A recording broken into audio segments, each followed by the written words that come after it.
¿Qué tal? Bienvenidos a todos a este nuevo webinar sobre las claves de la reforma laboral y su impacto en la empresa. Soy Jorge Calín y soy responsable de marketing y comunicación de la firma Bacillero. Y bueno, quiero empezar dando las gracias a todos vosotros por estar detrás de la cámara y conectados a este webinar sobre una temática laboral que es de innegable actualidad y que, pues, a posteriori de la intervención del director general de Confemetal, pues tendremos la ocasión ¿no? de que Pilar López, nuestra socia del derecho laboral de Bacillero, de una exposición. Los que ya estéis acostumbrados a conectaros a este tipo de emisiones, ya sabéis la dinámica que solemos seguir, en la que Pilar López, la socia de Derecho del Trabajo de Bacillero, hará una exposición durante una hora y 10 de la materia en cuestión para dar paso luego a las preguntas que planteéis por el chat y que iremos razonablemente contestando en función del tiempo que también tengamos, porque, como sabéis, la materia no, pues, tiene bastante contenido. Sin más dilación, cedo la palabra a Andrés Sánchez de Apellaniz, que es el director general de Confemetal. Andrés. Pues muchísimas gracias por la presentación. Bueno, yo voy a hacer una pequeña introducción a esta jornada. Lo primero de todo es dar las gracias a la firma Bacillero, al despacho Bacillero, por poder otra vez tener este tipo de jornadas que para nosotros llevamos mucho tiempo ya colaborando con ellos, siempre son un gran éxito, como lo demuestra el número de participantes que va. Y luego también a Pilar López, que es la socia director de Relaciones Laborales y Seguridad Social del Grupo Bacillero, una gran experta, como lo ha venido demostrando todas estas veces que hemos colaborado hoy. Sí, gracias. Yo lo que quiero decir es que nosotros formamos parte de COE, estamos con Confemetal, es la patronal del metal, y respecto a esta reforma, pues entendemos que podría haber sido peor, todo hay que decirlo. Podría haber sido bastante peor de lo que es, porque la verdad es que es una reforma que se ha quedado en un cambio, sobre todo de algunos temas, principalmente de los temas de la contratación temporal, que yo creo que efectivamente la contratación temporal en España pues está como está y estaba de una forma bastante, yo diría que difuminada o diluida en cantidad de contratos, pero claro, todo es consecuencia de que el despido sigue siendo caro. Si el despido fuera más barato, todos los contratos serían fijos. Bien, lo que quiero decir es que es una reforma que está ahí, sobre todo temas de contratación, temas de publicidad aplicativa, temas de atractividad, creo que son los temas más importantes. Luego hay otra historia que es, todo esto lo explicará Pilar, que es el cambio que va a haber en el tema de los ERTES. Yo creo que eso sí que es un dato importante y positivo, pero como digo, es una reforma que se centra sobre todo en el tema de los contratos temporales. Y tres tipos de contratación, se explicará. Y en algunos casos creo que va a haber sectores, imagino que algo se dirá aquí, pero que van a tener problemas, sobre todo me estoy refiriendo a campo, hostelería, porque la verdad es que se da poca flexibilidad en este tipo de cosas. Por mi parte, nada más, agradecer a Bacillero una vez más esta jornada y a Pilar López por su dedicación y su entrega, y sobre todo porque lo va a hacer perfectamente, como ya lo veremos. Nada más, muchísimas gracias y aquí estamos. Muchas gracias, Andrés, por tu presentación, por tus palabras. Muchas gracias, como siempre, a Confemetal por contar con nosotros, sobre todo en los últimos tiempos, con esta marea legislativa que el Gobierno nos tiene ya acostumbrados, que antes nos ponía muy nerviosos y ahora ya es como una más. No son más fáciles las normas según las van publicando. Pensábamos que se iban a ir aprendiendo un poco de técnica de claridad y no es así. Pero bueno, aquí estamos para intentar pues, interpretar y ver cuáles son los puntos importantes de esta nueva normativa. Gracias a todos vosotros también por estar ahí. Efectivamente, gracias por la acogida que ha tenido esta jornada. Realmente la intención de esta ponencia es intentar aclarar un poco cuáles son los puntos principales, los que más nos van a afectar, pero tenemos que decir que es una norma que, aunque como totalmente de acuerdo con Andrés, que no ha tenido el calado que podía haber tenido, no es la reforma con la que nos estaban asustando o amenazando desde hace mucho tiempo, pero sí que es verdad que es una reforma complicada, es una reforma compleja. La norma está llena de puntos, bueno, pues de interpretación dudosa, de contenido jurídico, bueno, pues interpretable también, y entonces, bueno, pues tendremos que dedicarle su tiempo a interpretarla, a verla y a ver cuál va a ser realmente la afectación, que como decía también Andrés, y yo estoy totalmente de acuerdo, pues dependerá muchísimo de los sectores y, bueno, pues habrá que ir viendo poco a poco cuál es su impacto en todos ellos, ¿no?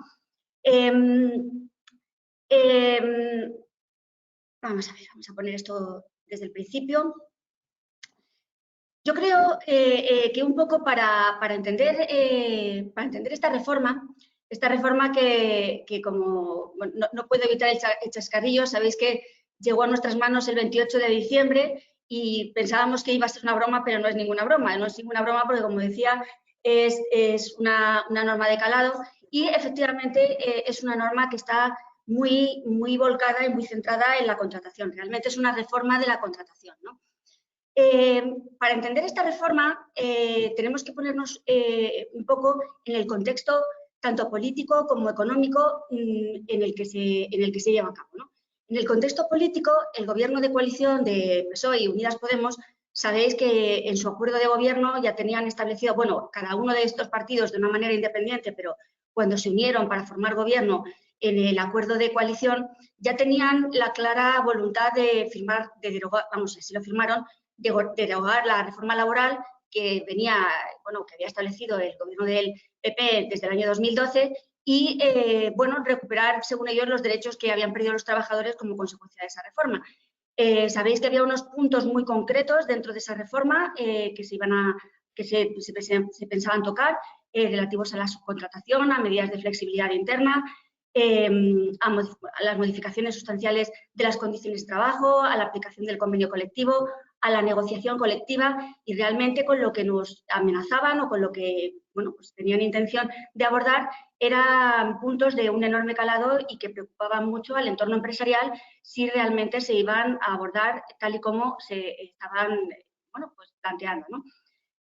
Sin embargo, el contexto económico cambia de la noche a la mañana. El gobierno del PSOE y de Unidas Podemos se constituye en el 2019, finales del 2019, y a principios del 2020 surge con fuerza la pandemia. El contexto económico cambia por completo. Todavía no sabemos ni siquiera qué consecuencias va a tener el impacto económico de la pandemia en nuestras empresas y en nuestro mundo global. Y, bueno, pues en esta situación, además, hay una serie de imposiciones de la Unión Europea, como sabéis todos, que están relacionadas con los fondos europeos para la recuperación, que obligan un poco al gobierno a tomar una serie de decisiones respecto a esta reforma que nos anuncian que se va a poner en marcha de una manera inmediata, pero que de una manera pues, muy importante van a determinar el cariz o el sesgo que va a tomar luego esa reforma laboral. Porque la Unión Europea lo que le dice al gobierno es básicamente que está muy preocupado por el mercado laboral, por la temporalidad, la dualidad del mercado laboral que existe y por la precariedad del empleo joven. Y que, bueno, pues que eso es un problema que hay que atacar y que hay que solucionar. Y si bien el problema de la temporalidad en España es algo que es endémico, no pandémico, pero sí endémico, y había que tocar, pero no estaba dentro de los objetivos fundamentales, sino más bien la derogación de esa reforma del 2012. Sin embargo, es algo que el gobierno se ve bueno, pues abocado a tratar porque bueno, era mucho dinero el que estaba en juego, ¿no? Otra de las exigencias de la Unidad Europea y que además condiciona pues, un poco cómo ha transcurrido también toda esta negociación es la exigencia de que esto se hiciera con el consenso, con el acuerdo de los agentes sociales. Eso da lugar a que, si bien es cierto que el Gobierno, desde el Ministerio de Trabajo, bueno, pues presume, y además lo ha demostrado con la normativa COVID, que efectivamente se ha hecho bajo la bandera del diálogo social y con el acuerdo. Tenemos pues un Ministerio de Trabajo que ahora mismo tiene a gala el diálogo social y el pacto de la normativa social, pues efectivamente, además de eso, había la exigencia de la Unión Europea de llegar a un acuerdo, y eso, en definitiva, lo que hace es que todos y cada uno de los agentes sociales, tanto en la empresa como el Gobierno, como los sindicatos, tengan que renunciar a gran parte de sus expectativas, de las expectativas puestas en esta reforma laboral, pero también es cierto que consigue pues algo que yo creo que siempre es bueno, que es que esta norma se firme con un acuerdo de los agentes sociales, de todos ellos, y que evidentemente, pues desde el punto de vista de la empresa, yo creo que ha tenido unas consecuencias muy positivas, porque es verdad que se queda fundamentalmente en una reforma de la contratación que ahora, como veremos, yo todavía no me siento capacitada para valorar, porque creo que habrá que esperar a ver cuál va a ser su impacto definitivo dentro de los sectores y de las empresas, pero al fin y al cabo es verdad que la dualidad del mercado laboral está ahí y bueno, pues algo habrá que hacer para atacarla, bueno, con sus excepciones, porque tampoco vamos a ignorar que la temporalidad es algo con lo que habrá que convivir y con mucho que se empeñe el Gobierno o sindicatos o quien se empeñe, porque bueno, pues hay sectores que están vinculados a la temporalidad. Y bueno, pues el resto de puntos que vamos a ver ahora, pues tienen más o menos importancia, más o menos calado, pero yo creo que son bastante llevaderos y bastante razonables. Es una palabra que he escuchado muchísimo. Bueno, para poder abordar con solvencia estas palabras, estas ponencias, pues me he sentido con la responsabilidad de escuchar, consultar y leer pues, a personas que han estado muy vinculadas con la negociación y que saben de esto muchísimo más que yo, y yo simplemente pues, voy a ser una intérprete y intentar trasladaros el conocimiento de todas estas personas que pues, de una manera muy directa han intervenido en la elaboración incluso de estos acuerdos, ¿no? Bueno, pues como digo, es un mérito el tener este acuerdo, un acuerdo que está sometido ahora a ver si el Parlamento a la aprobación parlamentaria nos lo aprueba o no. Yo creo que sería una absoluta pena que no se llegara a esa aprobación parlamentaria, que el Parlamento no ratificara ese acuerdo de los agentes sociales, porque creo que el hecho en sí mismo de haber alcanzado un acuerdo es lo suficientemente importante como para que el Parlamento, los partidos políticos, acataran esa decisión de los agentes sociales y continuaran adelante con la reforma laboral sin tocarle ni un pelo, que se dice, ni una coma, ¿no? Pero bueno, ahí estamos, sabemos que tenemos el sálvame político de cada día con el tema ahora de la aprobación o no, de la ratificación o no del acuerdo y bueno, pues veremos en qué acaba, que yo espero que se lleve a buen término y efectivamente concluya con la ratificación y ya la consolidación de esta norma para que además nos dé una seguridad jurídica que nos permita trabajar pues, con tranquilidad sobre ella, ¿no? Así que vamos a empezar con la enjundia, con el tema de fondo. A ver, yo voy a empezar por el final. Voy a empezar, sobre todo, voy a empezar con los problemas derivados de la entrada en vigor de la norma y el régimen transitorio, fundamentalmente porque han sido muchas las preguntas y las incertidumbres que nos han trasladado nuestros clientes acerca de este tema y, por tanto, entiendo que es algo que os preocupa a todos vosotros también. El Real Decreto 32/2021 entra en vigor el 31 de diciembre de 2021 con carácter general.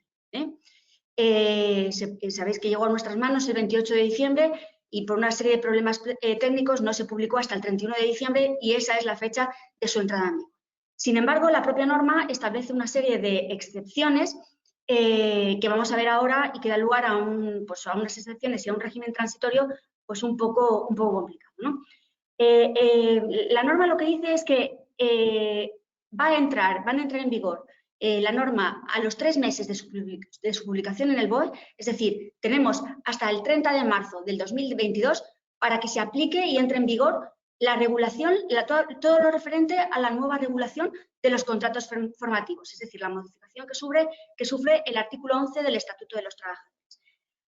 Igual plazo de vigencia va a tener, o sea, de entrada en vigor va a tener la regulación de los contratos temporales del artículo 15 y la presunción de contratación indefinida, que vamos a ver ahora, sin perjuicio del régimen transitorio que se establece para los contratos temporales y que vamos a ver ahora también. Pero esa nueva regulación entra en vigor, o sea, los nuevos contratos, las nuevas modalidades entran en vigor a partir de marzo del 2022. La nueva regulación del contrato fijo discontinuo del artículo 16 del Estatuto de los Trabajadores va a seguir la misma suerte en marzo del 2022 y luego hay 2 derogaciones del artículo 12.3 del Estatuto de los trabajadores relativo al contrato de tiempo parcial, que se modifica un poco pues, como consecuencia de las modificaciones que tiene la ley y también las disposiciones 15ª, 16ª y 21 de 21ª de la norma, que también, bueno, pues su aplicación, esa derogación, entra en vigor a partir de marzo del 2022. Pero, como os digo, aparte de estas excepciones de entrada en vigor, luego la norma también establece un régimen transitorio que se aplica fundamentalmente en materia de contratación laboral y que es el siguiente. Por un lado, se establece un régimen transitorio para los contratos celebrados antes del 31 de diciembre de 2021, que es el siguiente. Todos estos contratos que estaban vigentes antes del 31 de diciembre del 2021, es decir, tantos los contratos formativos del artículo 11, como los contratos de duración determinada, los del 15.1, es decir, los contratos por obra y servicio, que como veremos y como todos ya sabemos, porque es el gran chascarrillo, desaparece, pero que ahora mismo hay contratos por obra y servicio y están vigentes. Tanto los contratos eventuales por circunstancias del mercado o acumulación de tareas y los contratos de interinidad, que también bueno, pues, pueden estar vigentes a fecha de hoy, estos tres tipos de contratos siguen siendo aplicables hasta su duración máxima o hasta su duración máxima y se rigen por la normativa anterior al Real Decreto Ley 32/21.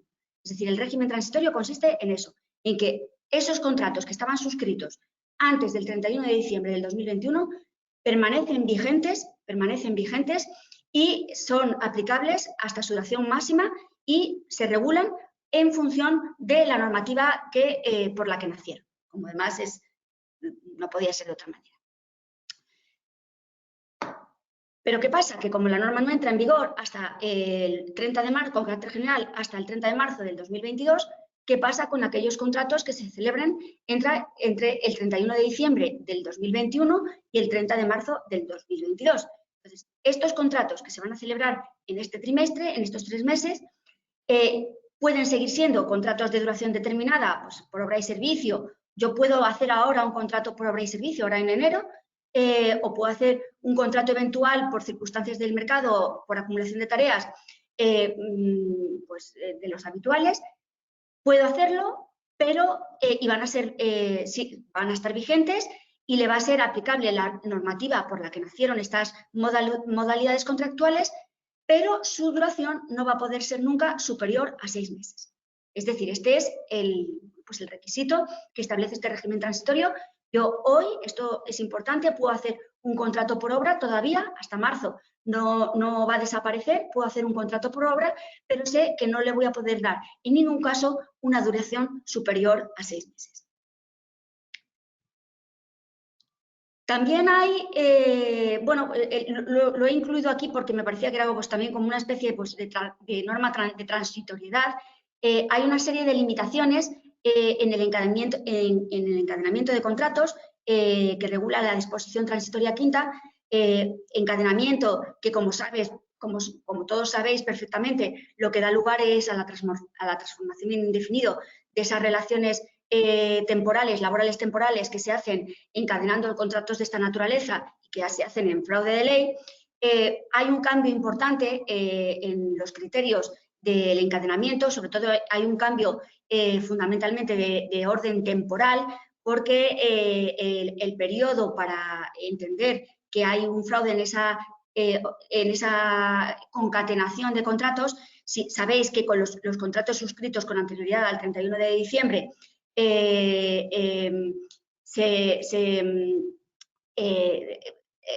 marco temporal era en un periodo de 30 meses, los trabajadores tenían que haber estado contratados un plazo superior a 24 meses, ahí se entendía que había un fraude, que había una contratación, un encadenamiento en fraude de ley, y ahora ese periodo temporal es de 24 meses, un marco de 24 meses, y no se pueden haber hecho contrataciones por un plazo superior a 18 meses. Es decir, en el primer caso, es decir, el que regía con nuestra normativa tradicional, Este límite va a regir hasta el 30 de marzo del 2022, sigue vigente. Pero la nueva contratación, los contratos que empiecen a funcionar a partir del 30 de marzo del 2022, pues esta es la fecha en la que empiecen a funcionar estos límites en el encadenamiento de la contratación temporal. Bueno, pues un poco también de acuerdo con el régimen transitorio establecido para la entrada en vigor de esos contratos.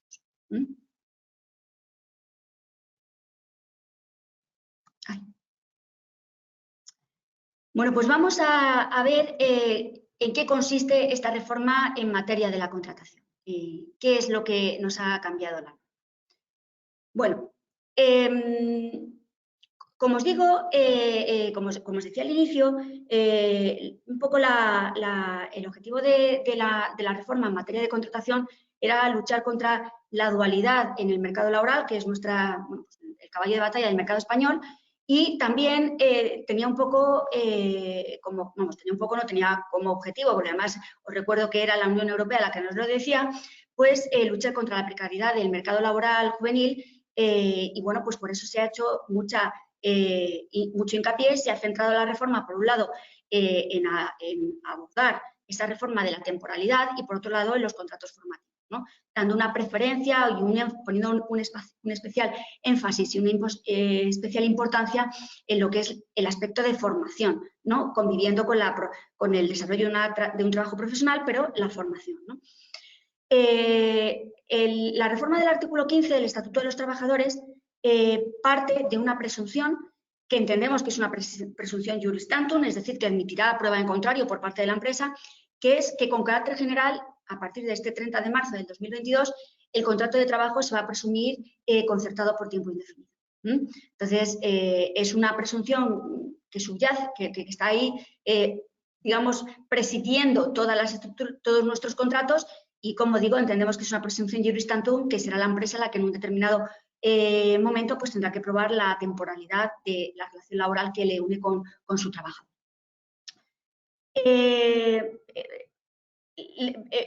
Partiendo de este principio básico, lo que hace la reforma es, por un lado, intentar simplificar esas modalidades contractuales que teníamos, bueno, pues abigarradas, digamos, dentro de nuestro ordenamiento jurídico. Lo primero que se hace es la desaparición del contrato por obra y servicio. Veremos a ver, digamos que en contraposición de esta desaparición del contrato por obra y servicio, que en determinadas actividades pues sabéis que es fundamental y que es el contrato de referencia, pues por el carácter bueno, pues estacional, cíclico, repetitivo, pero bueno, nos lo llevan al contrato fijo discontinuo, que como sabéis también se reforma. Se está tratando de llevar aquella contratación de obra y servicio que se hacía con carácter habitual, se está tratando de llevar al contrato por obra, perdón, de fijos discontinuos, tal y como se regula ahora, que se abre su perímetro y precisamente para incluir a esos contratos por obra y servicio. Ahora lo veremos cuando veamos el contrato de fijo discontinuo. Yo creo que no encajan hay algunos, tienen algún encaje, por ejemplo, en las contratas y subcontratas, lo veremos, que además es que esto se hace por eso, como consecuencia de una sentencia de octubre del 2021, pero no encaja en todas las modalidades ni en todos los sectores en los que habitualmente se utilizaba o se utiliza ahora mismo el contrato por obra y servicio, con lo cual esto creo que va a dar mucho problema y creo que va a dar mucho problema interpretativo el contrato de fijo discontinuo. Creo que nos queda a los abogados mucho que pelear en los tribunales, muchas sentencias que leer hasta que este tema pues se aclare y veamos efectivamente cómo. Por otro lado, la reforma de la contratación se centra en la justificación de la temporalidad de la contratación, es decir, se hace muy minuciosa la regulación y se hace muy minucioso las exigencias a la hora de suscribir un contrato temporal respecto al determinar pues muy claramente la concurrencia de esa causa dentro del contrato. Lo vamos a ver en cada tipo en cada modalidad contractual, pero esta es una clave, que se justifique la temporalidad de la contratación desde el inicio, ¿no? Para evitar pues, fraude y para evitar luego problemas interpretativos. El contrato de trabajo de duración determinada, o sea, queda digamos, ubicado en una sola modalidad, es decir, va a haber un contrato indefinido y un contrato de duración determinada, pero digamos con dos modalidades, una por circunstancias de la producción y otra circunstancia será, o otra situación será la sustitución de persona trabajadora. Circunstancias de la producción y sustitución de la persona trabajadora son dos modalidades con bueno, pues las características que vamos a ver en uno y otro. Y en cuanto a los contratos de formación, al contrato formativo, también se tratan de simplificar, pero aquí, ya digo yo, o sea, se trata de simplificar en el sentido de que hay un solo contrato formativo que va a tener dos modalidades, la de formación en alternancia y las prácticas. Pero realmente la regulación de los contratos formativos en el nuevo Real Decreto, desde mi punto de vista, es muy compleja, muy complicada, tiene una serie de conceptos jurídicos indeterminados y yo creo que hace falta un máster, un curso, una ponencia especial para entender bien lo que son esos contratos formativos. Pero bueno, en definitiva, la idea era simplificarlos en cuanto al número de contratos, pues, se ha simplificado, y porque hay uno solo con dos modalidades, y en cuanto al énfasis que se pedía que tuvieran estos contratos en la formación práctica, en las prácticas, en la formación, pues sobre la práctica profesional, pues creo que también se incidió bastante con ello en la norma. Como os decía antes, hay se potencia una potenciación del contrato fijo discontinuo con los problemas que veremos, y hay un refuerzo en la limitación de la contratación temporal sucesiva, como hemos visto, porque se acortan los plazos. Importantísimo este tema que voy a decir a continuación, es que se endurecen las sanciones administrativas en relación al fraude en la contratación temporal, y se penaliza, como veremos también, la contratación temporal de muy corta duración. Se penaliza con dinero, como se penaliza a las empresas, con una cotización extraordinaria, digamos, en el caso de contratos temporales de muy corta duración. En cuanto al tema de las sanciones administrativas, que hay un endurecimiento de las mismas, como veremos también, solamente deciros que esto ha sido un poco el precio, digamos, que han tenido que pagar las empresas a la hora de negociar, bueno, pues para que no se tocaran otros aspectos de la temporalidad que, bueno, pues que podían ser más perjudiciales. Pero efectivamente está ahí, y además, bueno, pues sabéis que la Inspección de Trabajo tiene la herramienta esta de lucha contra el fraude en la contratación, que cruza los datos de todas las empresas con Hacienda a veces, pero vamos, Seguridad Social, Empleo Público, bueno, pues con todos los organismos públicos que tienen relación con la empresa en materia social, y bueno, pues va a estar muy pendiente tanto de que se cumplan la encadenación de los límites de encadenamiento de contratos anteriores como los nuevos, y van a estar muy pendientes también pues de los regímenes transitorios, obviamente, que se cumplan la duración de los contratos en ese régimen transitorio, y bueno, la implementación de las novedades. Yo creo que aquí además, bueno, la modificación del régimen sancionador, en cuanto que además ahora las sanciones, si no se toma como referencia para la cifra de negocio de la empresa, pues las sanciones son por trabajador, con lo cual pues puede suponer un incremento importante de la sanción final. Bueno, pues hay un endurecimiento que preocupa, obviamente, como no puede ser de otra manera.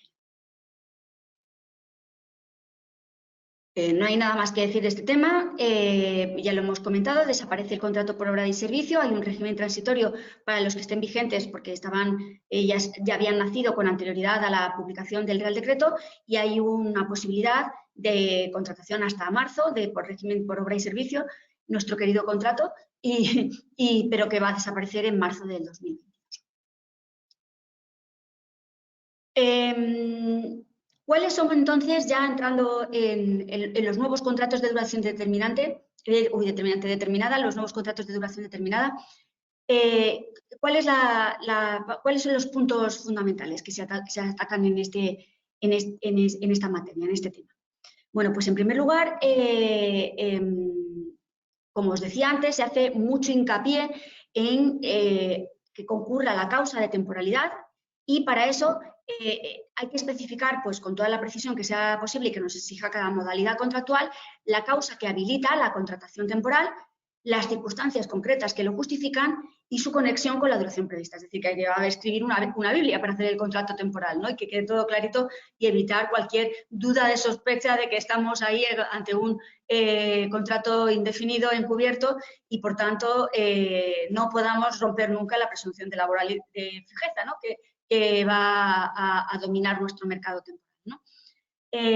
Como os decía antes, hay que tener mucho cuidado con esto anterior porque se establece la adquisición de la condición de fijo en aquellos casos que hay fraude de ley por incumplimiento de lo que se establece en el artículo 15, por ausencia de alta en la Seguridad Social una vez que transcurre el plazo del periodo de prueba en un contrato temporal sin haber dado el alta de Seguridad Social, pues se consideraría que el contrato es fijo.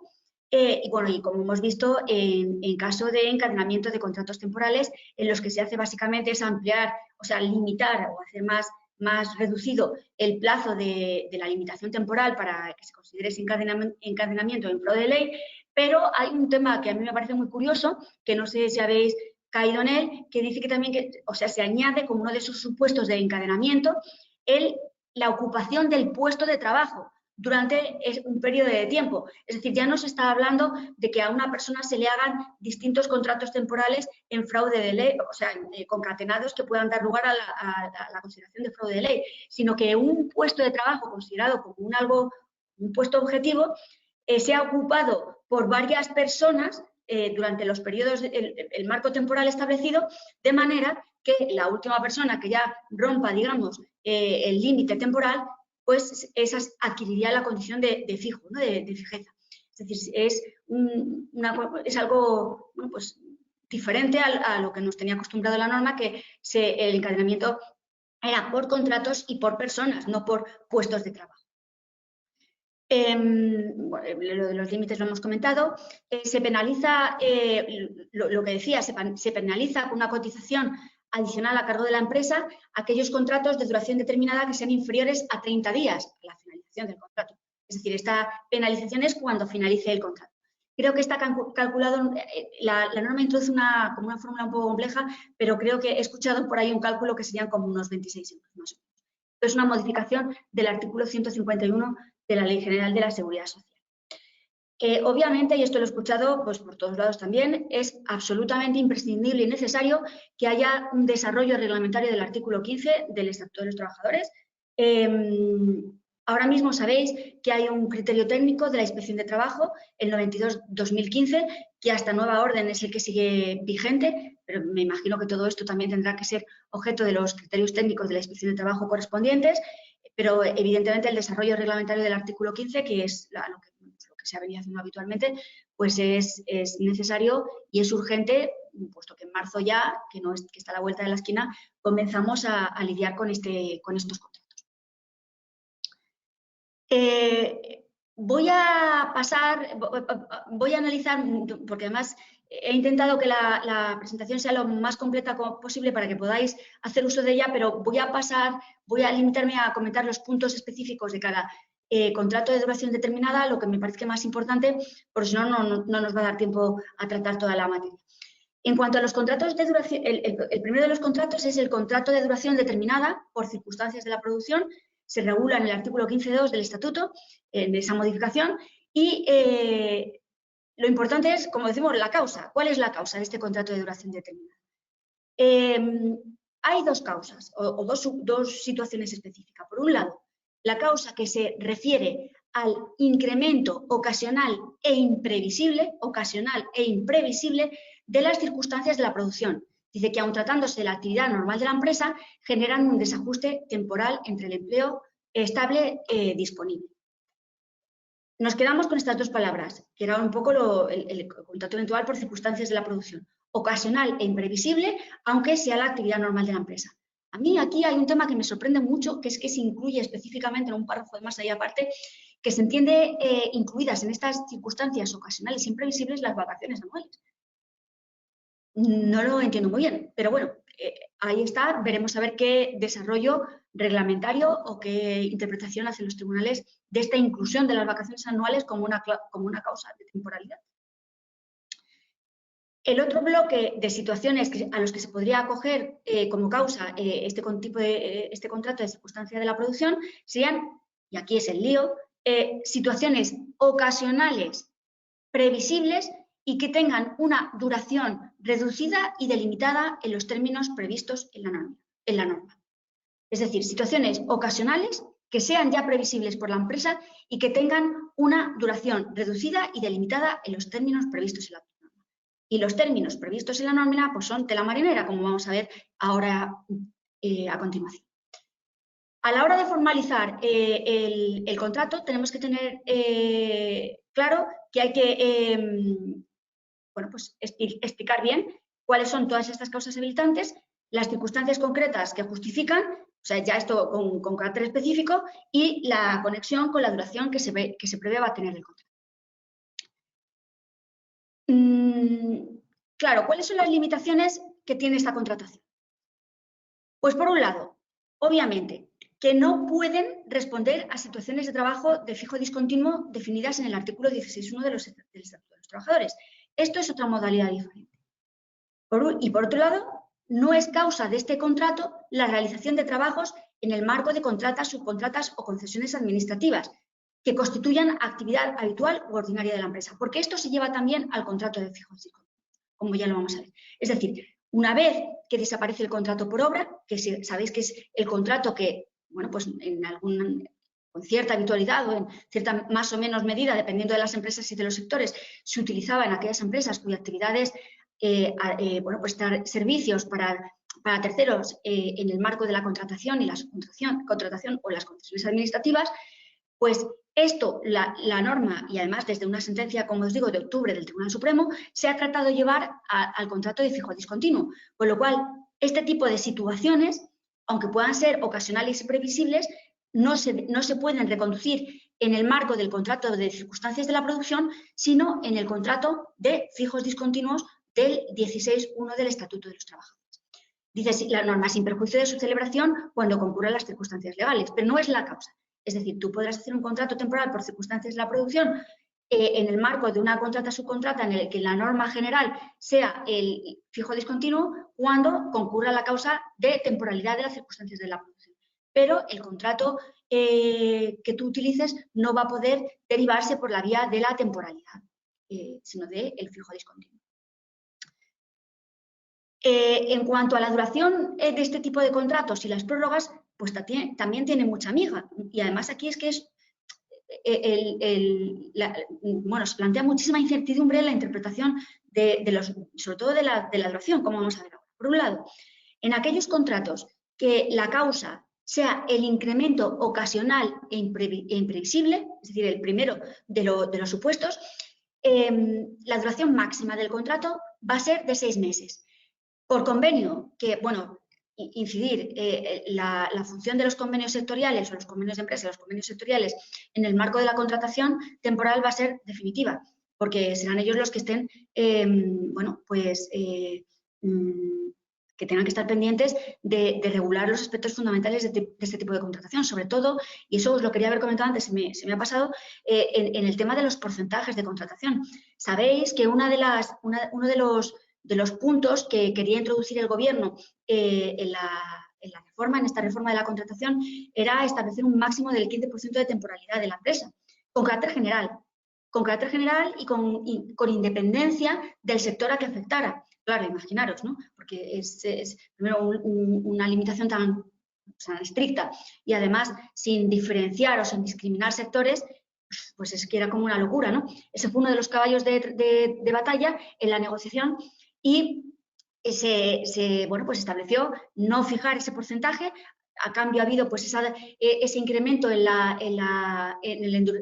endurecimiento en las sanciones en caso de fraude en la temporalidad, pero a cambio, bueno, pues se ha puesto en manos de los convenios sectoriales la posibilidad de introducir un porcentaje de temporalidad de aplicación para el sector, ¿no? Para las empresas. Bueno, Pues en cuanto a estas situaciones que son ocasionales, previsibles y que tienen una duración reducida, la empresa solo puede utilizar este tipo de contrato un máximo de 90 días en el año natural, independientemente de las personas trabajadoras que sean necesarias para atender en cada uno de dichos días, es decir, en esos 90 días, las concretas situaciones. Es decir, que es nuevamente un contrato una situación que se vincula a un puesto, es decir, o esas situaciones ocasionales y previsibles, pero no a personas, sino a las necesidades, ¿no? Es decir, y es ese máximo de 90 días dentro del año natural, ¿no? Y desde luego esos 90 días, pues incidiendo un poco, no pueden ser utilizados de una manera continuada, es decir, no puedo hacer un contrato de 90 días, sino tengo que hacerlo de manera, alterna en esos 90 días. Claro, el límite de los 90 días nos trae a todos de cabeza, porque además en esa diferenciación que hay con el trabajo fijo discontinuo, sin embargo, aquí estamos hablando de situaciones ocasionales y previsibles. En el momento que vayan a superar este límite, nos tenemos que ir al contrato fijo discontinuo. Es decir, aquí hay una situación de indeterminación y de complejidad que solamente hasta que se ponga en práctica y que vayamos viendo el criterio de los tribunales o los criterios o el desarrollo reglamentario vamos a tener un poco claros, porque yo desde luego con la lectura de la norma no acabo de entender muy bien pues, la finalidad, ¿no?, de la introducción de este límite y su reconducción en caso contrario de una manera ineludible a trabajos fijos discontinuos.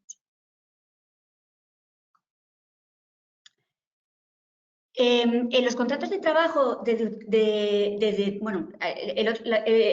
otro tipo de contratación temporal en base a este artículo 15, el 15.3 del Estatuto de los Trabajadores, son los contratos de duración determinada por sustitución de persona trabajadora.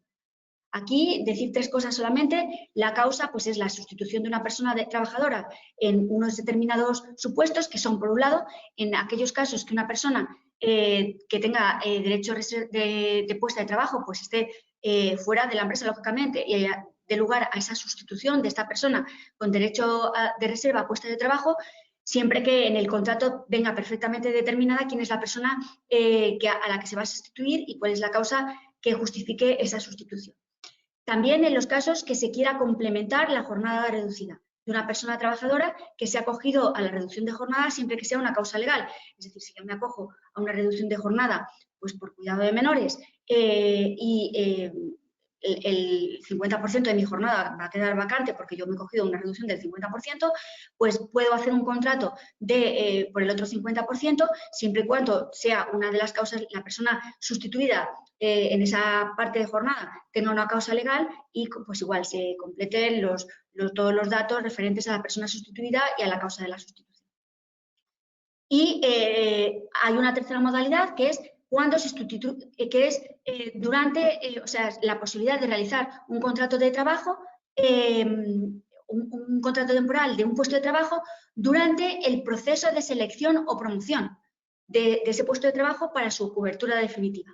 Mediante un contrato fijo. Es decir, yo voy a estoy haciendo un proceso de selección y para contratar un puesto con el carácter fijo y encuentro a la persona adecuada, pues hago este contrato para el proceso de selección, con unos límites temporales que vamos a verse. Bueno, la formalización ya hemos visto que también tiene unos requerimientos y también las limitaciones, pues porque nos acabamos de referir a ellas también.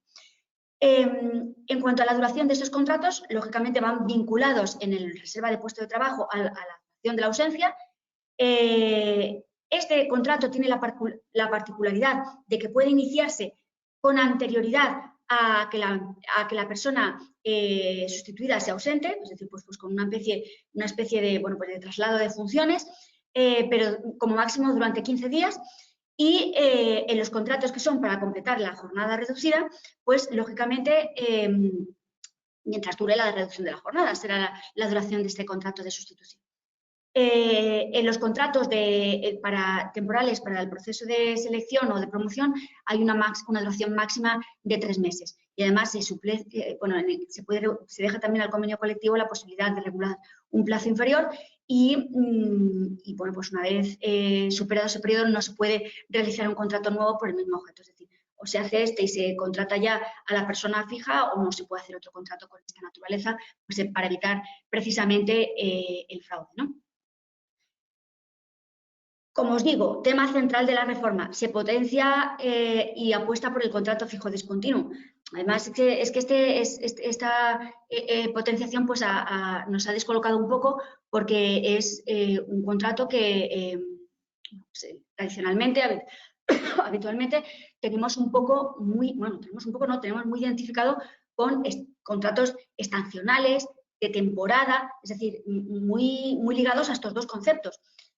Claro, vamos a ver ahora que la modificación de la redacción del artículo 16 da cabida a otras series de situaciones, pero como os digo ya, pues vamos a ver cómo se va interpretando. Entonces, este contrato por tiempo indefinido fijo discontinuo se podrá concertar para la realización de trabajos de naturaleza estacional, bueno, como siempre, o vinculados a actividades productivas de temporada, y aquí es la novedad, dice, para el desarrollo de aquellos que no tengan dicha naturaleza, estacional o de temporada, pero que siendo de prestación intermitente, tengan periodos de ejecución ciertos, determinados, pero también indeterminados.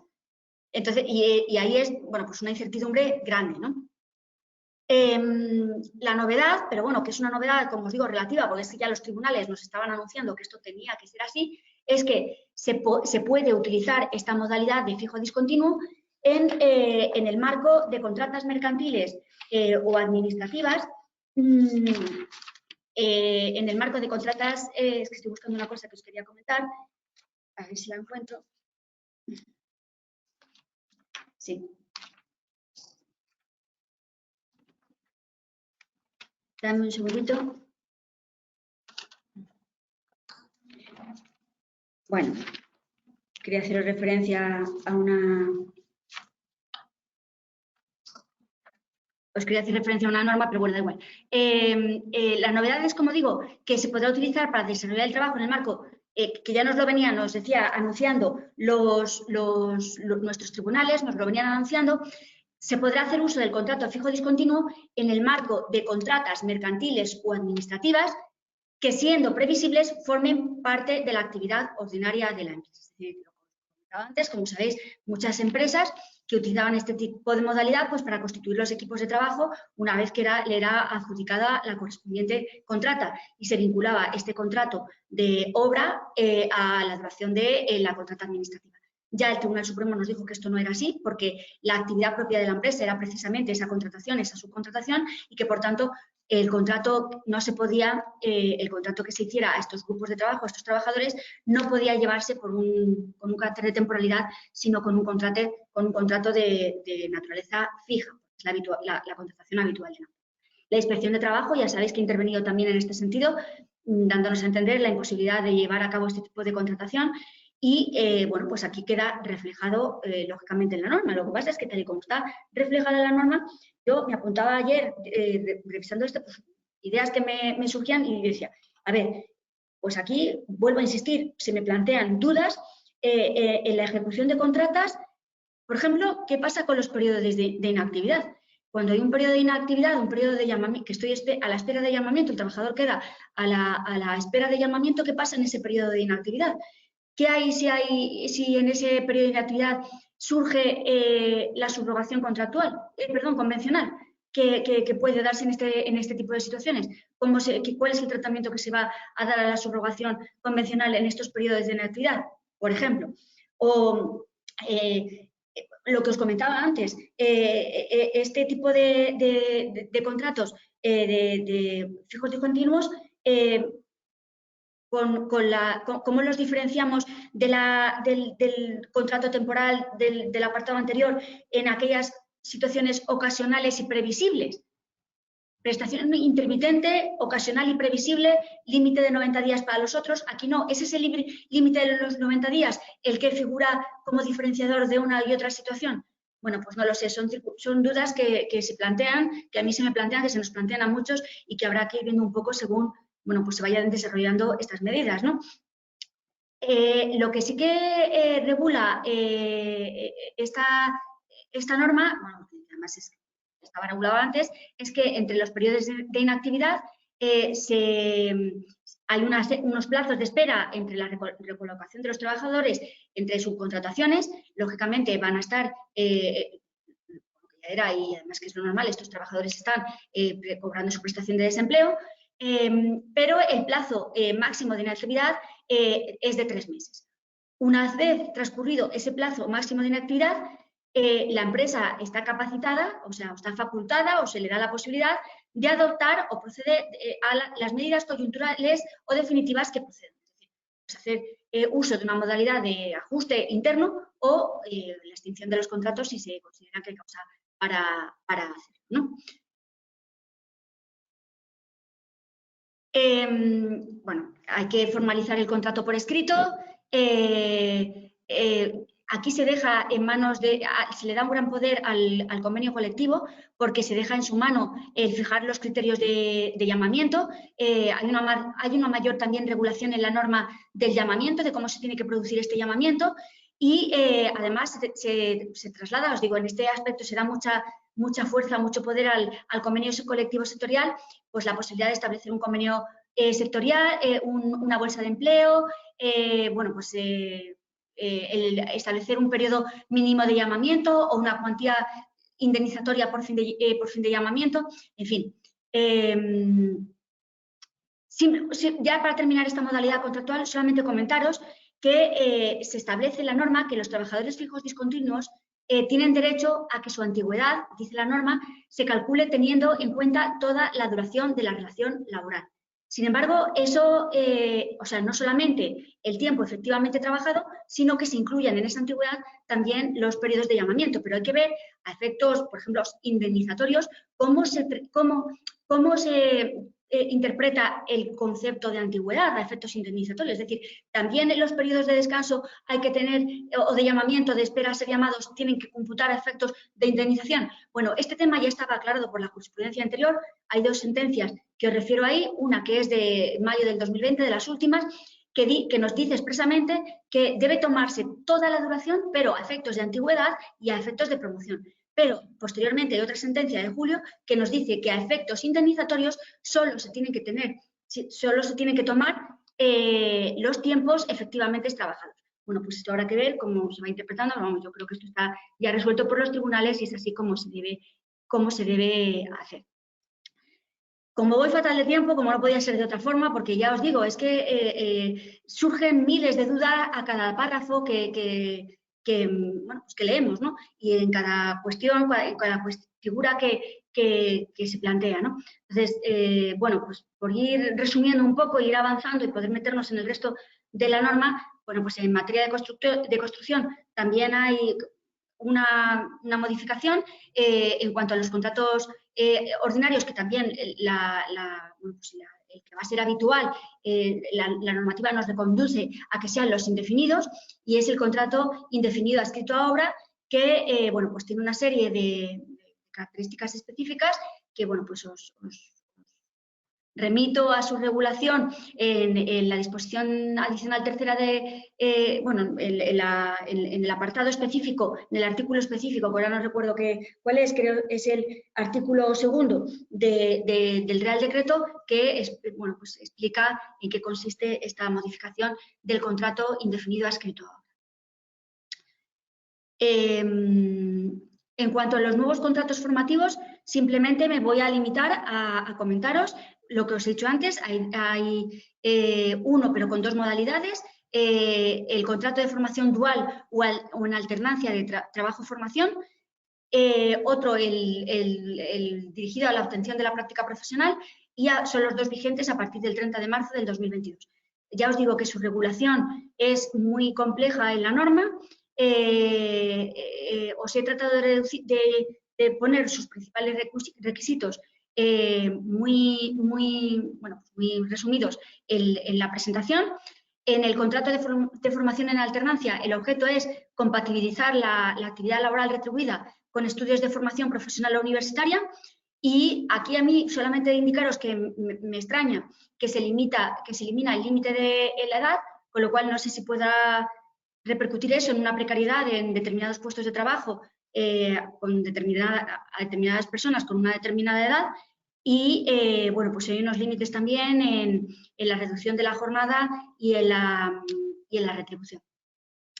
En cuanto a los contratos para la obtención de la práctica profesional, hay un límite temporal que es los 3 años siguientes a la terminación de los correspondientes estudios, y el objeto es el desempeño de una actividad profesional destinada a adquirir práctica profesional que corresponda al nivel de estudios, y se establecen ahí los títulos de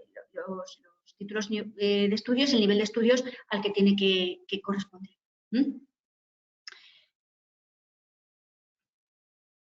Bueno, pues vamos a entrar, vamos a avanzar un poco en el resto de las novedades que introduce la ley. Que, como os digo, bueno, pues salvando lo que es la contratación temporal, que, como os decía, yo creo, desde mi punto de vista, es lo que es más agresivo, y que va a impactar más en nuestro entorno laboral. El resto de modificaciones que se hacen, o sea, de novedades que introduce la norma, bueno, pues son bastante, desde mi punto de vista, esto es una opinión personal, son bastante razonables, sobre todo, bueno, pues un poco teniendo en la perspectiva, en nuestra cabeza, lo que se nos avecinaba.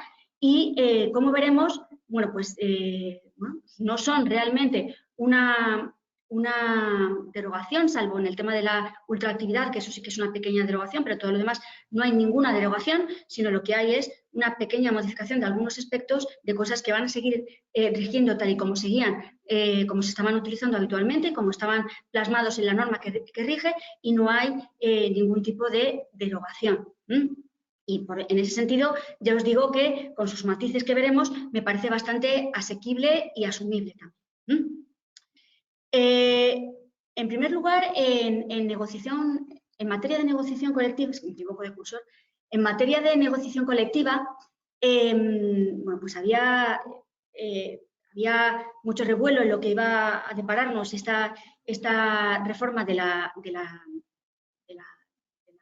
ley laboral, del Estatuto de los Trabajadores, y realmente se ha quedado la modificación de 2 puntos, del artículo 84 y el artículo 85, perdonadme, en el tema de prevalencia del convenio y en el tema de ultraactividad. En el tema de la prevalencia del convenio, yo, bueno, pues al principio pues, sabía lo que sabía todo el mundo, es decir, que se modificaba el artículo 84.2 en el sentido de que se modificaba la prevalencia del convenio de empresa en las materias que se establecen en ese artículo 84.2, pero solamente en cuanto a la materia salarial. Bueno, pues en un principio me asusté bastante, ¿no? Porque pues, es un tema importante en los convenios dentro del ámbito del convenio de empresa, pero luego he estado escuchando a personas pues, que saben de esto muchísimo más que yo, y realmente estas personas que son sabias en materia laboral y que son grandes referentes, pues no le dan tanta repercusión al impacto de esta modificación de este artículo 84.2, porque solamente se modifica el 84.2 en el aspecto de salarial y no se modifica el resto de principios que imbuyen o inspiran nuestra negociación colectiva. ¿A qué me refiero? Me refiero que el artículo 84.2, en su nueva redacción, mantiene, y vamos a ver el lado no medio vacío, sino medio lleno, mantiene la prioridad aplicativa del convenio colectivo de empresa respecto a los convenios sectoriales, y solamente le quita esa prevalencia, esa prioridad aplicativa, cuando en lo que se refiere a la aplicación de la cuantía del salario base y los complementos salariales. ¿Pero eso qué quiere decir? Eso quiere decir que si yo ahora mismo tengo un convenio colectivo de empresa vigente en el periodo de duración que le quede de vigencia, voy a tener que modificar y voy a estar vinculado al convenio sectorial. Pues no es cierto. Es decir, tenemos que tener en cuenta que no se ha modificado las normas de concurrencia, es decir, el artículo 84.1, la prohibición de concurrencias de convenio, sigue redactada exactamente igual, no ha habido ninguna modificación. con lo cual mi convenio colectivo será absolutamente aplicable y también en materia salarial, es decir, ahí va a continuar vigente lo que yo tenga pactado como unidad negociadora que me constituía en su día para dar luz a ese convenio colectivo. ¿Y qué pasa en los convenios colectivos de empresa que se negocian a partir de la entrada en vigor de esta norma, pero que no tengan un convenio colectivo sectorial vigente en ese momento? Porque no, en primer lugar, por ejemplo, porque no exista. Pues que el convenio de empresa podrá tratar sin ningún tipo de problema la materia salarial dentro de su articulado. ¿Y qué pasa si ese convenio sectorial ya no está vigente en el momento en que yo estoy negociando, en el momento de negociación de mi convenio colectivo? Pues no pasará nada. Si el convenio no está vigente, yo podré aplicar la norma, la prevalencia del convenio y también redactar y aplicar mi materia salarial. ¿Y qué pasa si está en ultraactividad? En ultraactividad el convenio sectorial, pues por una norma que hay reciente del Tribunal Supremo, también tendría prioridad aplicativa el convenio de empresa también en materia salarial. Es decir, los convenios de empresa que no sean concurrentes con los sectoriales se van a seguir aplicando íntegramente. Es decir, cuando no exista convenio, cuando no esté vigente o cuando esté en fase de ultraactividad. Y los que tengan ahora mismo un convenio de empresa que esté vigente ahora, ellos se constituyeron como unidad negociadora y van a ser totalmente aplicables. Con lo cual, sí, obviamente, no me vais a saltar todos diciendo, pero los que se negocian a partir de ahora, pues sí, va a haber un impacto, pero no es el impacto que yo he estado leyendo en otros medios, en otras cosas, como que era que ya, pues ya la empresa iba a estar absolutamente subordinada en materia salarial al convenio sectorial. Yo entiendo que no es así, y sobre todo porque las normas de concurrencia, de convenios, del 84.1 no se han modificado. Solo se ha modificado el artículo 84.2 y solamente en materia salarial. Y hay que tener en cuenta que el resto, estado de materias, sé que los salarios es muy importante, que al final es dinero, ¿no? Y que ahí nos jugamos mucho todas las empresas, pero el resto de materias que utilizamos muy habitualmente y que se recogen en el listado de materias de prevalencia del artículo 2, se mantiene intacto y creo que es muy importante, ¿no? Con lo cual, creo que es una modificación bastante razonable, que podía haber sido peor, y además es que se ciñía a eso, ¿no? La norma transitoria de aplicación de la entrada en vigor de esta modificación es un poco confusa, pero vamos, lo que viene a decir es que los convenios colectivos que ya están suscritos o que están presentados en registros públicos para ser ya registrados o que están publicados antes del 29 de diciembre del 2021, es decir, antes de que entrara en vigor el Real Decreto, pues esos mantienen la vigencia que esté pactada dentro de ese convenio como máximo hasta el 29 de diciembre del 2022, porque la entrada en vigor de esta norma tiene un plazo de un año para entrar en vigor, ¿vale?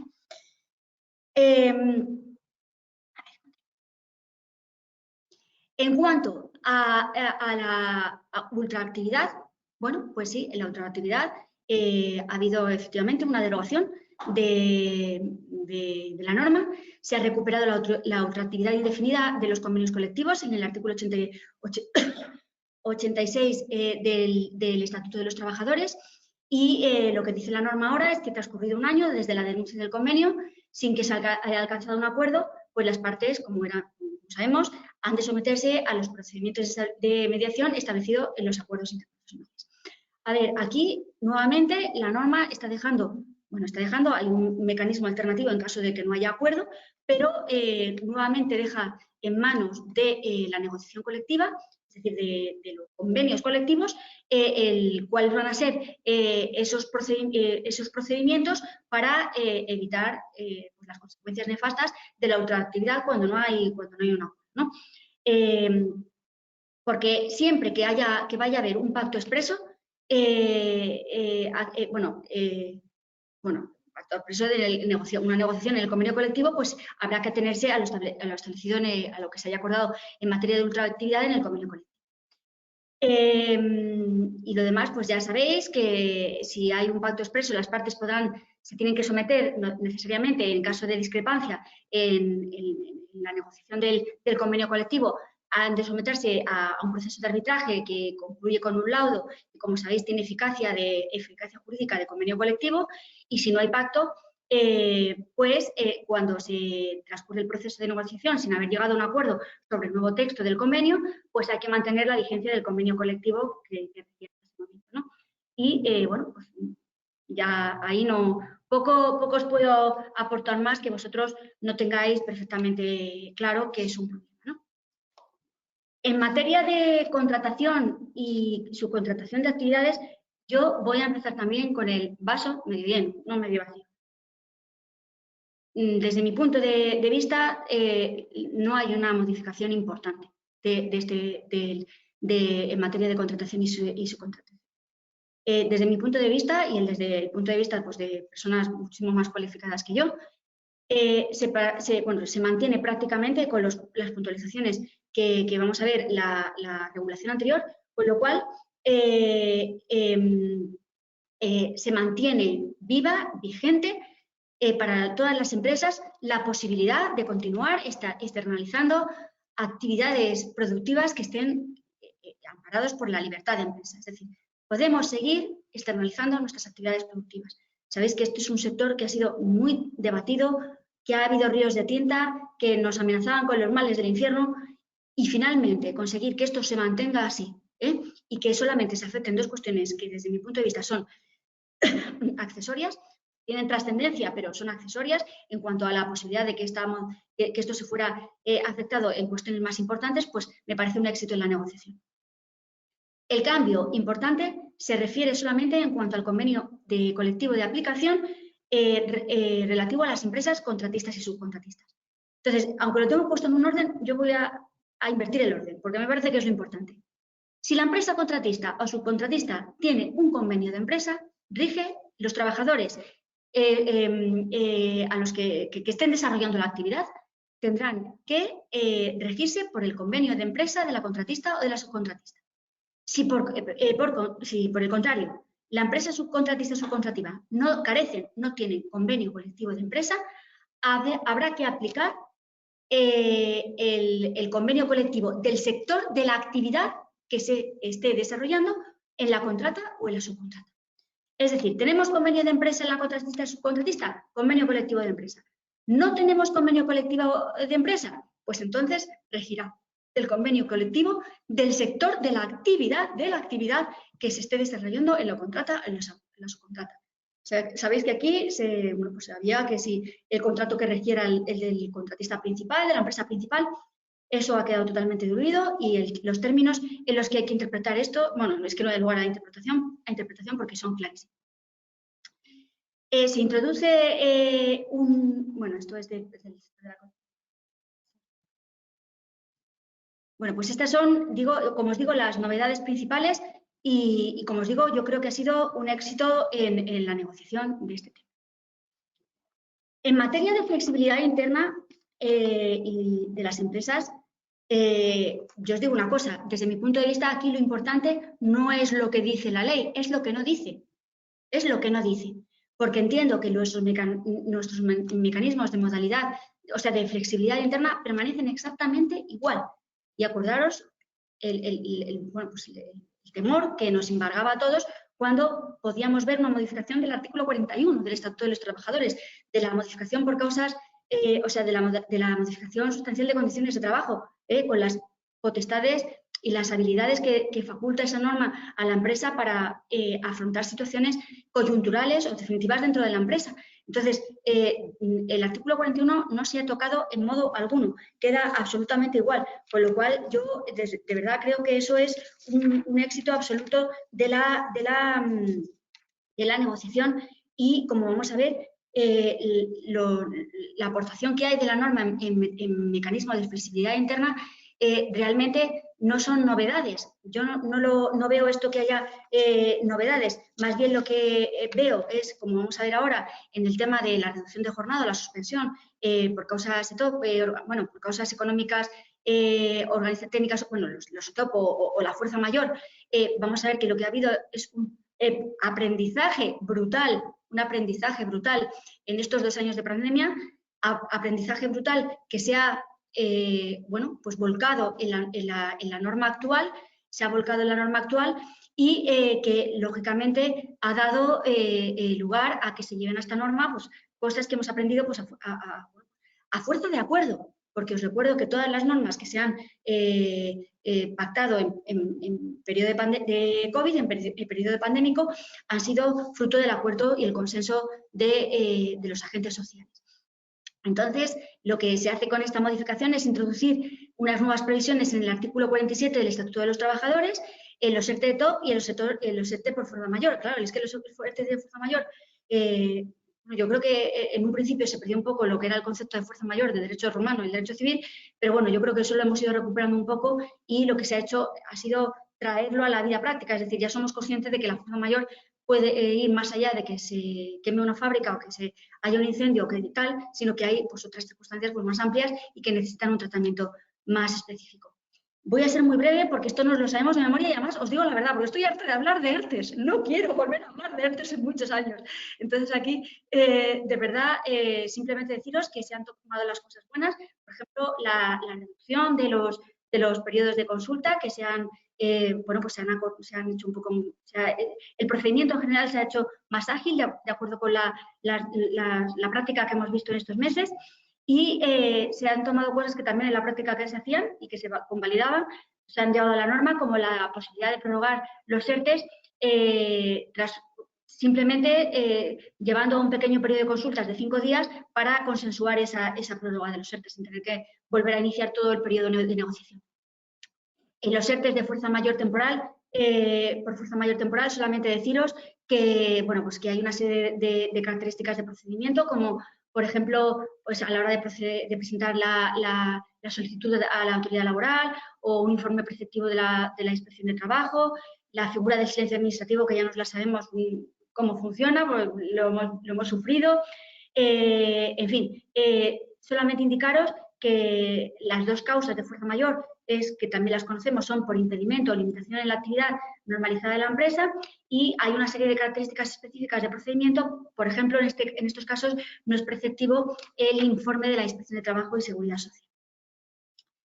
Hay unas reglas comunes a todos los ERTES, pero yo solamente me voy a referir a algo que ya sabíamos, para que, así como llamamiento, como advertencia, las consecuencias económicas que se derivan del incumplimiento de la obligación o de la prohibición de realizar horas extraordinarias de las contrataciones laborales en situaciones de ERTE o externalizaciones de la actividad en situaciones de ERTE. Porque aquí pueden ser, el cometer este tipo de actuaciones puede ser considerado como un incumplimiento, una infracción laboral grave, muy grave por la ISOS y las consecuencias económicas son importantes, ¿no? Y otro punto que no puedo dejar de pasar por alto, pero que os lo digo en 2 palabras, es que se ha perfilado también en el caso de que haya una serie de exoneraciones de seguridad social por la aplicación de la normativa vigente en estos diferentes tipos de ERTE, la empresa se beneficia de unas exoneraciones, también va a haber un compromiso de mantenimiento del empleo, pero aquí, Dios mío, se le ha dado otra racionalidad, es un compromiso también de 6 meses, pero ya no se nos explica, de verdad, después de tanto dolor de cabeza, después de tantas interpretaciones para arriba, para abajo, con el compromiso de mantenimiento del empleo, que nadie nos aclaró desde el gobierno nunca, ni desde la Inspección de Trabajo tampoco, cómo iba a interpretarse esos 6 meses. Aquí sí nos lo dicen, solo se va a referir a los trabajadores afectados por el ERTE, se va a computar desde que finaliza el ERTE, eso sí, no desde el inicio de la actividad o la recuperación de la actividad, sino desde que finaliza el ERTE. Pero por lo menos tenemos un dies a quo, porque es que, de verdad, esto si no era un poco, para nuestra labor de asesoramiento, esto ha sido de verdad rizar el rizo y nunca mejor dicho, ¿no? Y el incumplimiento del compromiso de mantenimiento del empleo va a dar lugar a la devolución de exoneraciones de los trabajadores, pero de los trabajadores concretos sobre los que se haya incumplido el compromiso de mantenimiento del empleo, no dentro de toda la empresa. Es decir, que el incumplimiento no se convierta en un arma de destrucción masiva de empresas, de destrucción letal, porque lógicamente eso era lo que implicaba y el miedo que nos ha generado a todas las empresas, pues este compromiso, ¿no? De acuerdo.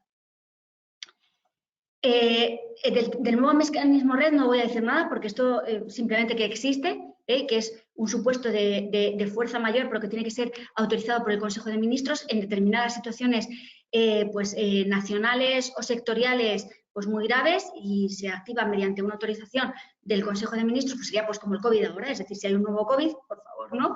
Una nueva situación asimilada al COVID, bueno, pues se activaría un mecanismo red en el que se regularía pues la situación específica y absolutamente excepcional que se pretende, bueno, pues tratar con este mecanismo red. Va a haber pero vamos, ya de esto, como ya estoy llegando al límite del tiempo, pues no voy a extenderme más. Simplemente deciros esto, que hay la modalidad cíclica o la sectorial, y que, bueno, pues que hay un procedimiento que viene regulado en la norma, y que, bueno, pues que este mecanismo, ya os digo, que prevé la compatibilidad del mecanismo, de la activación del mecanismo con acciones formativas, y que tiene que ser activado por el Consejo de Ministros. Como esto tendrá que ser, insisto, desarrollado reglamentariamente, pues más adelante, pues en manos del reglamento lo dejamos para que nos expliquen ya perfectamente en qué va a consistir esto. Sobre todo que no tengamos que vernos en una nueva situación que dé lugar a tener que hacer uso de una medida así, ¿no? Y bueno, y con esto doy por concluida mi intervención. De verdad espero que haya sido, por lo menos haya contribuido. Yo sé que esto nos queda muchísimo que trabajar, que estudiar. Yo sé que tendréis 50.000 preguntas que hacer. Yo tengo 50.000 preguntas que quiero que me aclaren, no lo sé. Pero bueno, creo que he puesto por lo menos el énfasis en los puntos complicados, en los puntos que nos preocupan, que nos van a seguir preocupando a todos, pero espero de verdad haber contribuido un poco a dar más claridad a esta norma, que insisto, que es una norma que no ha sido a lo mejor del calado, o no del calado, sino de la enjundia que nos esperábamos, o del peligro que nos esperábamos que iba a traer, pero sí de verdad que es una norma compleja, con mucha indefinición, y que, bueno, pues que tendremos que seguir todos ellos trabajando, y que yo, desde luego, quedo a vuestra entera disposición para que juntos podamos seguir trabajando en lo que sea necesario. Muchísimas gracias por vuestra atención, de verdad, gracias. Muchas gracias, Pilar, y muchas gracias a todos los asistentes por permanecer detrás de la pantalla, y sobre todo, ¿no?, por escuchar la ponencia de Pilar, que, como ya dice, pues es un tema, bueno, que tiene mucha enjundia, que tiene bastante contenido y que tiene a su vez pues muchísimas particularidades. Hemos ido recibiendo, la verdad, que bastantes preguntas en el chat durante la ponencia, y vamos a tratar en la medida posible de responder a algunas, pero por tiempo, como sabéis, no podremos ocuparlas todas. Si algún asistente tiene otra duda o quizá no se plantea, lo puede por correo enviar, y ya digo, trataremos de darle respuesta, pero que por tiempo, si no, pues como dice Pilar, podríamos estar hasta la hora de comer. Y sobre todo, perdóname que interrumpa, y sobre todo, Jorge, porque seguro que muchas de las dudas que tengáis las voy a hacer como mías, o sea, serán mis dudas también, con lo cual tendremos que esperar a que alguien más sabio o que la práctica del día a día nos ilumine un poco a todos, ¿eh? Muy bien, pues... Pido disculpas de antemano si hay algo que no sé contestar. Muy bien, bueno, trataremos de dar respuesta y plantear la pregunta de la mejor, que se entienda, ¿no?, de la mejor manera posible, para que todo el mundo también, si tiene esa duda, pues, ¿no?, que la podamos resolver. Sobre la tramitación parlamentaria, dice una persona, Nerea López, si la reforma es firme, o sea, pregunta si debe ser refrendada por el Parlamento, que ya es un sí la respuesta, pero pregunta, ¿debemos aplicar ya la normativa o esperar a ver qué ocurre en el Parlamento?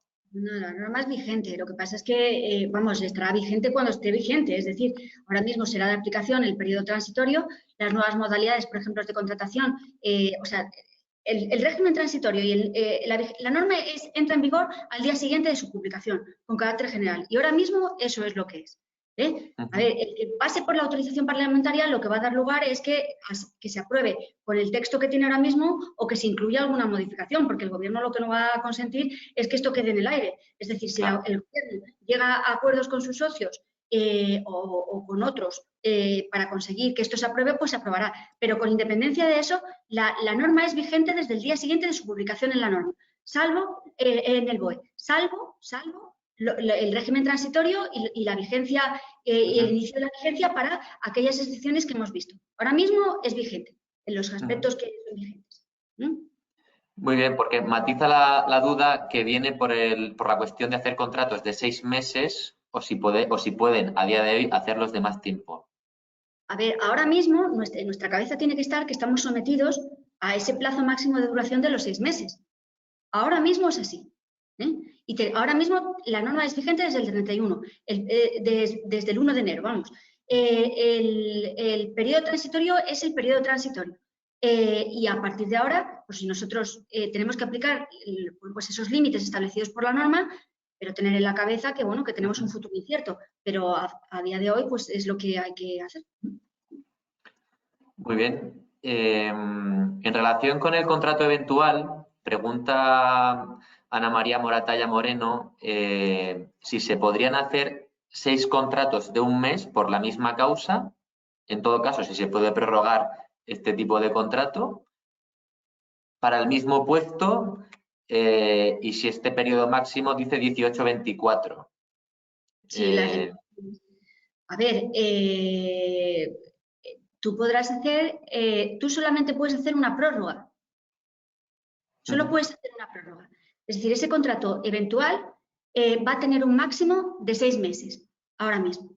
Por convenio colectivo, 1 año.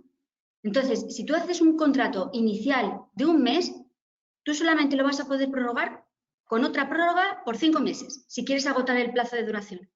No puedes encadenar, no puedes hacer prórrogas. Lo que puedes es encadenar contratos, ¿vale? Y encadenas contratos, es decir, haces un contrato, otro contrato, no prórrogas del mismo contrato, que solo puedes hacer una prórroga, pues ahí habrá que estar a la existencia o no existencia de fraude de ley, si incumples o no incumples los límites en la contratación, o sea, en la concatenación de contratos, con los límites que tú muy bien estás diciendo, de 18-24, que son los nuevos que rigen ahora, y eso es lo que te mirará la Inspección de Trabajo o el juez. Es decir, si haces uno y lo prorrogas, con una prórroga. Si haces varios contratos, pues tendrás que estar a las limitaciones en la encadenación de contratos que pueden dar lugar al fraude de ley. Y ojo, que el fraude de ley no solamente es en cuanto a la encadenación de contratos, sino en cuanto a la causa, que al final muchas veces van de la mano. Es decir, no hay causa y encadeno contratos. En este sentido, en relación con este tipo de contrato, hace referencia a qué se refiere con oscilaciones previsibles, que debe ser un término. Y a mí me lo preguntas, pues sí, eres tú, ¿no? Que diría a ver que no lo sé. Es decir, oscilaciones previsibles, pues, ¿y qué diferencia hay con estacional y cíclico o con qué habitual y permanente? No lo sé. Bueno, pues tendremos que ir afinando poco a poco la redacción. Parece que hay un poco una diferenciación de lo que es estacional, de temporada y cíclico, que parece que va remitido más al fijo discontinuo, y algo que es ocasional y previsible, que iría más al eventual de circunstancias de la producción. Pero esto habrá que ir viendo cómo lo van interpretando, cómo lo desarrollan reglamentariamente el artículo 15, cómo lo desarrolla la Inspección de Trabajo y cómo lo irán interpretando los tribunales. En relación al contrato fijo discontinuo, sigue preguntando Ana María si debe conocer el servicio de antemano a la hora de hacer este nuevo contrato. Me imagino que la pregunta es si el servicio, ¿no?, que debe prestar bajo este tipo de contrato debe conocer. A ver, es un contrato indefinido. El fijo discontinuo es un contrato indefinido. Si vas a hacer un contrato de fijo discontinuo solamente a una persona para, por ejemplo, en una contrata o en una subcontrata, en una concesión administrativa, vas a hacer un contrato para adscribirle esa contrata, en primer lugar tienes que saber que, que no está ligado a esa contrata, aunque tú lo contrates por eso, porque luego tendrás que tomar las medidas estructurales que correspondan, pero no recuerdo de memoria, pero creo que dentro de los requisitos no te exigen identificar el servicio, precisamente por ese carácter indefinido. Aquí no hay causa de temporalidad, es decir, que tú pongas el servicio o no, esto ya no es un contrato por obra, es decir, ya no tienes que decir a qué obra lo vas a destinar, es un contrato indefinido. Vale. Pregunta esta persona en referencia al contrato de prácticas si por convenio debe haber algún tipo de remuneración. No hace referencia a mínima o máxima, pero entiendo que se refiere a la pregunta si debe haber como mínimo algún tipo de remuneración por esta nueva modalidad de contrato en prácticas. Sí, además creo que lo he dicho, que se refiere, dejadme a ver si se refiere, o está desde luego tratado. Desde luego el convenio colectivo puede hacerlo, tiene potestad para fijarlo. Bueno, no lo recuerdo, pero vamos, me imagino que, claro, el convenio colectivo siempre tiene... Me decías, Jorge, el contrato de práctica. El contrato de práctica. La retribución es la fijada en el convenio aplicable en la empresa y, en su defecto, la del grupo profesional y nivel retributivo. La retribución de este tipo de contratos tiene que estar fijada en el convenio colectivo, es decir, tiene que estar fijado en el convenio colectivo aplicable si es un convenio colectivo a la empresa, y, si no, el del grupo profesional y nivel retributivo. Muy bien. Sobre la ultraactividad de convenios, pregunta Soledad Pedraza si esta revisión del régimen de la ultraactividad en esta reforma laboral pone fin a la teoría de la contractualización del convenio colectivo. Uy, esa pregunta es una pregunta para los sabios. Yo lo que veo aquí es que hay una derogación, no una modificación de la ultraactividad, y hay una derogación de la ultraactividad. El convenio colectivo seguirá teniendo su valor, el mismo valor que se le ha dado hasta ahora. ¿Qué te digo? Esa pregunta pregúntaselo a los sabios. Yo entiendo que no ha afectado al régimen de la negociación colectiva esta modificación. El régimen de la negociación colectiva sigue exactamente igual y bueno, en definitiva lo que hace es, eso sí, derogar la ultraactividad de los convenios. El que se vaya a mantener el mismo convenio indefinidamente y vaya a ser imposible el pacto, pues eso será culpa de la posibilidad de que los agentes, bueno, agentes sociales, que los sindicatos y las patronales consigan o no consigan ponerse de acuerdo. Ya sabemos todos los problemas de la ultraactividad, pero aquí nos están echando la pelota en nuestro tejado. Si queremos que el convenio colectivo no se convierta en una mano sobre nuestras cabezas para toda la vida, pues habrá que negociar. El problema de la ultraactividad va a seguir siendo el mismo que tenía hasta con el 2012. Y bueno, hemos tenido muchísimos años de experiencia para saber cuál ha sido el perpetuar convenios colectivos, ¿no? El perpetuarlos. Pero bueno, también yo apelo a la madurez de y confío en la madurez de nuestros negociadores, pues para que eso precisamente no sea así. Yo creo que la estamos demostrando en los últimos tiempos, a ver si seguimos en racha o tenemos que tener siempre un COVID en nuestras cabezas para que realmente podamos llegar a pactos. Muy bien. Sobre los contratos fijos y continuos, preguntan, que yo creo que se lo han respondido ya. Leire Salazar, si hay algún límite en el número de los mismos. ¿Perdón? Si hay algún límite en el número de realizar contratos fijos y continuos. No, si al revés, es el que te están diciendo, es que el contrato fijo discontinuo es un contrato indefinido. Entonces, precisamente lo que quiere la norma es que en aquellas empresas que habitualmente su contrato estrella era el contrato por obra, porque atendían precisamente a contratas, subcontratas o a temporalidad, tal, y utilizaban el contrato por obra adscrito a esa obra o servicio, como el contrato por obra desaparece, lo que dicen es que si la actividad habitual de la empresa es precisamente atender a ese tipo de servicios, el contrato estrella es el contrato fijo discontinuo, con lo cual no hay ninguna limitación. Tú haces un contrato fijo por persona que contrates para realizar eso y la tienes activa mientras la puedas tener activa, en llamamiento 3 meses, y si pasado el llamamiento tú no puedes darle trabajo, pues entonces tomas la medida coyuntural o extintiva o estructural que consideres necesaria, que luego tendrán que aprobártela los tribunales, obviamente. Entonces, bueno, ahí hay una situación que queda un poco en el aire, a ver qué pasa, porque claro, si yo puedo hacer un contrato inicial que pasen los 3 meses y dedicarme luego a extinguir contratos. Bueno, veremos a ver cómo se interpreta todo eso. Pero eso es lo que quiere la norma, es que ese sea el contrato habitual, de uso habitual para las empresas que tienen estas necesidades y que antes hacían uso masivo de contratos por obra, por ejemplo. Sobre este mismo tipo de contrato, pregunta Pilar Hormigos que le preocupa, por ejemplo, empresas que trabajan con concesión de subvenciones, pues planes formativos, acciones a colectivos desfavorecidos, si encajaría este nuevo tipo de contrato, el fijo discontinuo, en este campo, ¿no? En este ámbito de tipo de empresas.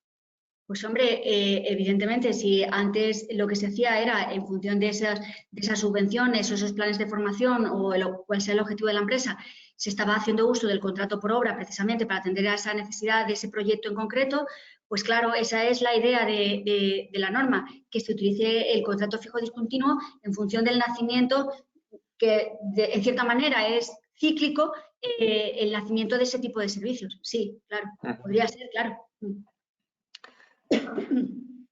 Muy bien. Pedro Francisco Cañadas hace una pregunta sobre las indemnizaciones y dice que cuáles serían, entiendo que es si se mantiene el mismo tipo de régimen indemnizatorio en las nuevas modalidades de contrato que se han establecido ahora en la reforma. Los temporales, los 12 días, sí. Vale.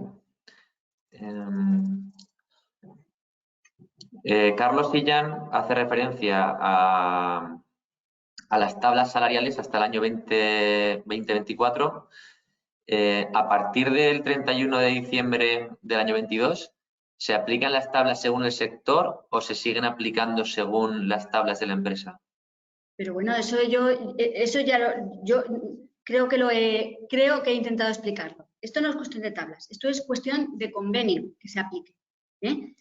Y entonces hay que estar a la prioridad del convenio, a la prioridad aplicativa del convenio de empresa, de acuerdo con la nueva norma establecida con el 84.2. Es decir, esto no va de una cuestión general. Esa pregunta es una pregunta general y no se puede contestar con carácter general. Habrá que ir a cada empresa en concreto y ver cuál es su convenio colectivo de aplicación. Si su convenio colectivo de aplicación es un convenio de empresa que se ve afectado, que ahora mismo está vigente, pues las tablas salariales que está aplicando serán las de su convenio colectivo de empresa. Si el convenio colectivo de empresa que se vaya a negociar a partir de la entrada en vigor de esta norma se negocia bajo la existencia de un convenio sectorial, ya en mi nuevo convenio yo no voy a poder introducir las tablas sectoriales, no voy a poder introducir una modificación en materia salarial. Tendré que derivarme a la tabla salarial del convenio colectivo del sector de la actividad. Pero si yo estoy negociando mi convenio colectivo cuando ya hay un convenio colectivo sectorial vigente. Los convenios colectivos de ahora, en principio, siguen hasta el plazo de su duración con sus tablas salariales. Los que se van a publicar o que se publicaron o que estaban firmados antes del 31 de diciembre, tienen hasta un año, hasta dentro de un año, para seguir aplicando sus normativas. Y habrá muchos convenios de empresa que, como no tengan convenio sectorial o no tendrán, o el convenio sectorial no estará en vigor cuando se negocie el nuevo convenio, pues seguirán aplicando su convenio de empresa. Es decir, no, esa pregunta, seguro que tú la estarás particularizando, pero es una pregunta general y la respuesta es que hay que ir viendo pues, cada caso, ¿no? Muy bien. Cristina García hace una pregunta sobre los contratos temporales que se hayan realizado antes del 31 de diciembre del año 21 y que tienen un carácter de 6 meses y que vencen pasado el 30 de marzo del año 22. ¿Se puede hacer una prórroga máxima aplicando la legislación anterior? Pues, es decir, ¿se puede hacer otra prórroga? Lo que dice la norma es que es una pregunta muy interesante, porque lo que dice la norma es que esos contratos que están vigentes antes de la entrada en vigor de la norma se seguirán aplicando y se regirán por su normativa de aplicación. Y si la normativa contempla la posibilidad de una prórroga, que es una prórroga legal, yo entiendo que sí, claro. Al no ser que no venga quien nos diga lo contrario, pero en principio yo entiendo que sí, porque no estás siguiendo el contrato permanece vivo y es su prórroga legal, entiendo que sí. Porque hace referencia a otros 6 meses de prórroga o incluso 12 según el convenio colectivo, pero... Yo entiendo que sí, Respondida la pregunta. Francisco Javier Esteban hace referencia a si hay algún tipo de cambio en el despido objetivo.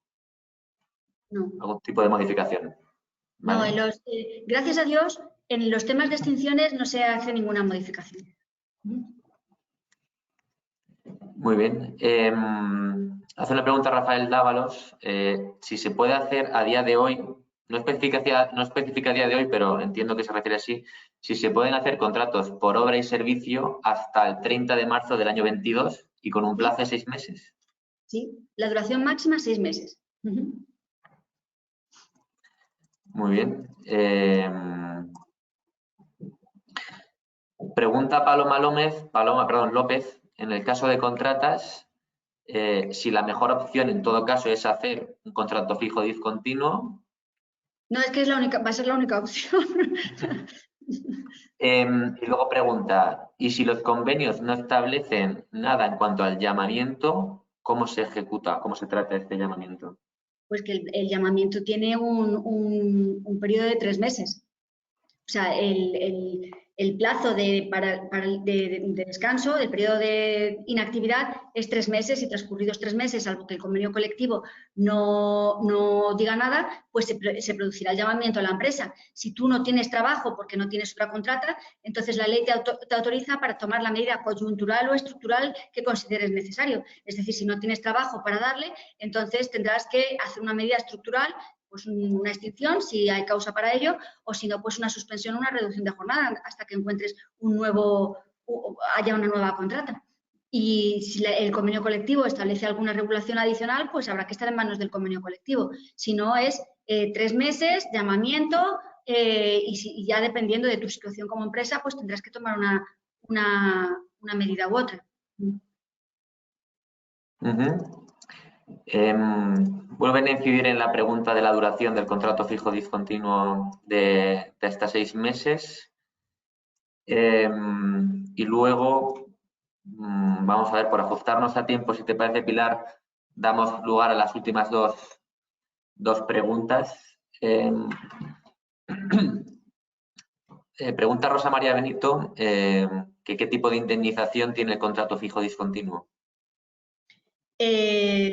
Pues yo, déjame que me acuerde ahora, porque los contratos temporales, pero este no es un contrato, pues el contrato fijo discontinuo, como es un contrato indefinido, pues el contrato, la indemnización normal de los contratos indefinidos, dependiendo de su entrada, de 33 días por año y 20 días por año, si es por causas objetivas. Por eso me refería antes, es un contrato indefinido. Lo que pasa es que tiene este tipo de peculiaridad, ¿no?, de las épocas de llamamiento. Por eso os comentaba que lo importante a efectos de indemnización es cómo se va a entender que se computan los periodos de inactividad en los que el trabajador permanece a esperas de un llamamiento. Si ese periodo de inactividad ha de computarse como antigüedad de efectos de despido o no. Y eso es lo que parece que está resuelto por el Tribunal Supremo, que no hay que computar los efectos de despido.